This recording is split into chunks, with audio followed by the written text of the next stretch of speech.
Mr. President. The Majority Leader. I believe that my distinguished Republican friend must be a little bit confused because he's usually totally logical. But here he tells the American people this morning, he was called the White House last week and said, Mr. President, let us do the deal. And now he's telling the President that he wants the President to do the deal. Somewhat illogical. And I want to make sure that everyone here in the Senate understands clearly. There were negotiations took place last Sunday and in a meeting that took place between Leader Pelosi, me, the Speaker, and Senator McConnell. And we tried very hard to work something out. But everyone should understand, when we left that meeting, we did not have anything worked out. We had nothing worked out. It was still, they were focusing on a 6-month extension, trying to come up with a trigger for the Joint Committee, which we have never been able to accomplish. So it's okay that they keep talking about an agreement that the President overruled. But you can't overrule an agreement that you don't have. Would my friend just yield on that point? Yield. Okay, if that's the case, then it proves my point. We cannot reach an agreement without the President. We tried that, and I'll concede the point. My friend says he didn't actually agree to that. I'll take his word for it. But it makes my point that there's simply no way under our constitutional system for my friend and I to work this out. We've got to have the President at the table, and I think the approach we tried last weekend, I think we both agreed, did not lead to an agreement. Mr. President, the President of the United States, in the presence of Senator McConnell, Senator Durbin, Senator Kyle, and the House leaders, said to all of us, no president in history has spent as much time as I have on a combined basis meeting with leaders trying to come up with some effort on this budget problem that we're having today. The President has spent hours of his time, days of his time, weeks of his time working on this. As we know that he believed that he had, as I understand it, 2 tentative agreements with the Speaker. The Speaker backed out of both of those. The President, I haven't spoken to him this morning, but I talked to him several times yesterday. He's willing to work with anybody that will give him a proposal.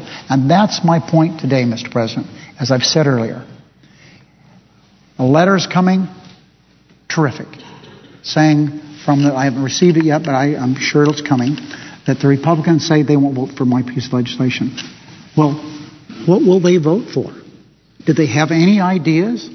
Let me know. I'll be happy to work it in. We have gone so far as even to accept the Republican bill that we got from the House as a shell. No one has to worry about it being my bill. It'll be, if we work something out, it'll be the Boehner bill. That makes everybody happy. Would my friend yield on that point? Be happy. I think the answer is a bill the President agrees to sign. I mean, that's what we were trying to achieve last weekend, and we don't have time to ping-pong stuff back and forth across the hill anymore. I think you and I are probably in basic agreement here. With 2 days left, the only thing the Congress has time to deal with and should deal with is something the President of the United States says he's willing to sign. I'm certainly not critical of the President for not spending time on this. He's spent an enormous amount of time on it. We just haven't gotten a result yet. Mr. President, we're here dealing with reality, not a world of fantasy.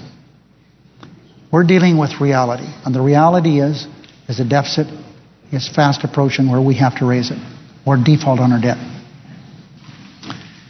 We have a matter before this body that would increase the debt ceiling until March of 2013. It would reduce the debt by $2.4 trillion on basically issues that the Republicans have voted on. They talk about, well, I don't think we need to do the Overseas Contingency Fund because the wars that were started and they're still going on by President Bush have cost a lot of money, trillions of dollars. The Congressional Budget Office and the Office of Management and Budget has said those wars are winding down. As a result of that, we save $1 trillion. They've scored it. That's a reduction in our debt. I also think, Mr. President, that if the Republicans have some way they want to approve my legislation, please let somebody know. If they don't want to call me, call the President of the United States. But we have to work forward. Mine is the only proposal we have.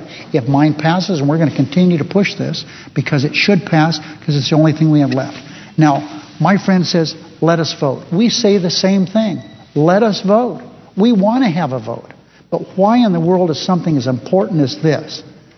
Why can't we have just an up or down vote like they had in the House? And to further underline my point, my friend, the Assistant Democratic Leader, the whip, served in the House longer than I did. And they are taking up over there today, as I understand it, on what we call a consent calendar, which are they're issues that are of minor importance, no controversy whatsoever. They're taking up extending the debt ceiling on that calendar. I think that's unheard of.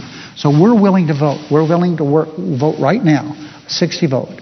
60 votes we're not willing to take because this is a filibuster. This should not be filibustered. And so, Mr. President, we are not going to agree to the 6-month proposal because, as I indicated in my prepared remarks, that would mean that we would be back in this mess in a matter of weeks. We want to be fully engaged. I repeat to the people that are supposedly sending me this letter, what do you want? What do I say to my caucus?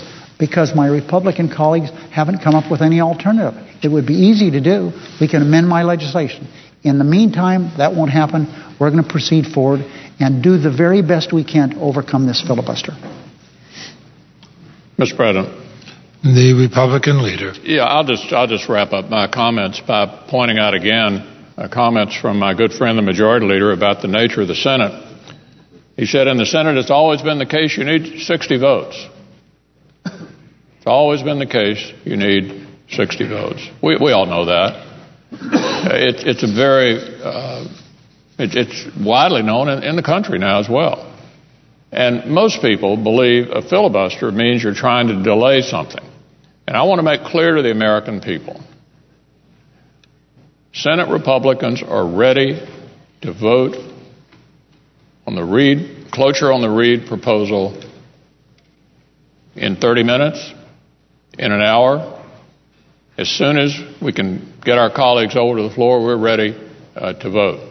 But requiring 60 votes, particularly on a matter of this enormous importance, is not at all unusual. It's the way the Senate operates.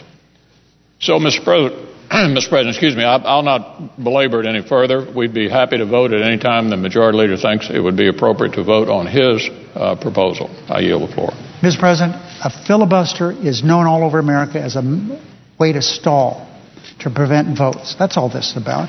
If my Republican colleagues are so anxious to vote, let us have a vote. We would move this matter down the field very quickly. And finally, I would say, the matter that is now known as the Reid Amendment, is that the President's first choice? No. He wanted to do what he called the grand deal, and he thought he had that worked out with the Speaker. But the President knows what I have put forward is good for the country. It extends the debt ceiling. It reduces the debt. So I say to my friend, the Republican leader, the President will sign my legislation. My friend says that he wants something the President would sign. He will sign this. He'll sign it.